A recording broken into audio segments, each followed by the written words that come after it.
laba rugi. Komponen utama dari laba rugi itu ada 3 Bapak Ibu. Yang pertama adalah pendapatan.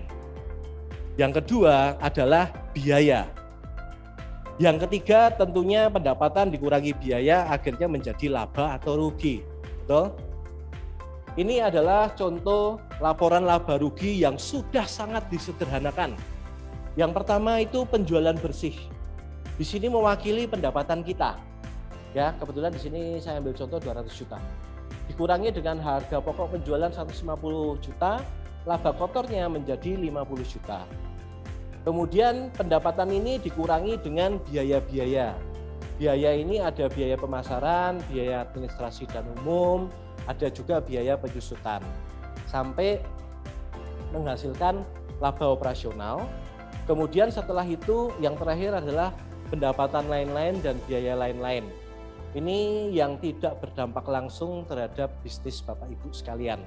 Ya, sampai akhirnya semua ini dijumlah, dikurang-kurangi, akhirnya sampailah kita ke laba bersih. Penjualan harus naik, pendapatanmu harus naik, biayamu harus turun. Cuma 2 ini tok cari cuan. Nggak ada cara lain. Nah, ini ada bocoran dari total sistem ya. Ini menurut sudut pandang dari total sistem. Kita main di laba kotor, biaya operasional, dan laba bersih. Oke. Laba bersih kita kunci di angka 10%. Minimal.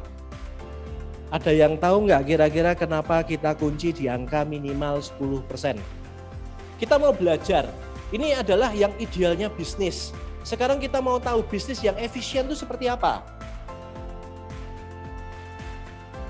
Kita kunci genti laba kotor di 25%. Kemudian kita berhasil melakukan penghematan biaya yang tadinya 15 menjadi 11%.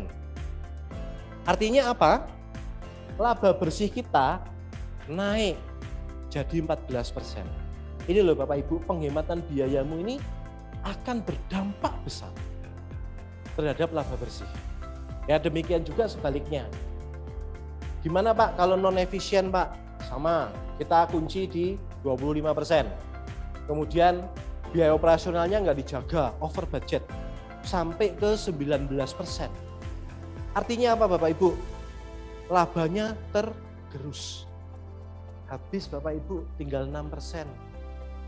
Kembali lagi kalau 6% mendingan uangnya dibankkan saja. Ya, oleh karena itu sekarang kita tahu apa yang harus kita lakukan. Bisnis yang efisien. Penghematan biaya harus dilakukan. Biaya gaji. Ya, apalagi di industri padat karya, karyawannya banyak sekali. Coba cek di laporan keuangan Bapak Ibu, biaya terbesar adalah biaya gaji, SDM. Apa yang bisa kita lakukan di biaya gaji ini? Cara mengefisienkannya bagaimana? Yang pertama, itu kita rubah struktur gaji, Bapak Ibu. Untuk karyawan-karyawan yang baru, struktur gajinya dirubah antara gaji pokok dan tunjangan. Gaji pokoknya diperkecil, tunjangannya yang akan diperbesar. Melanggar hukum enggak Pak? Enggak. Sekarang pengupahan itu gaji pokok minimal 75%. 25%-nya adalah tunjangan, yaitu menurut aturan pemerintah.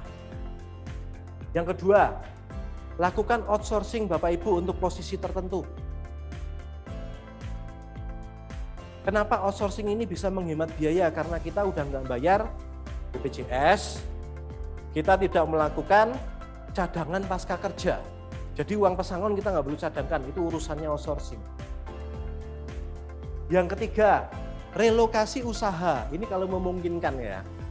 Relokasi usaha ini yang dimaksud apa? Surabaya misalnya pindah ke Nganjuk. Lagi ngetren tuh sekarang. Kenapa? UMK Surabaya tahun ini di angka 4,5 juta. UMK Nganjuk, Pak Greg ada bocoran? Nggak boleh nyontek Pak Greg. 2.160.000. Jadi kalau Anda bisa melakukan relokasi usaha Anda dari Surabaya ke Nganjuk, Anda hemat 50% lebih.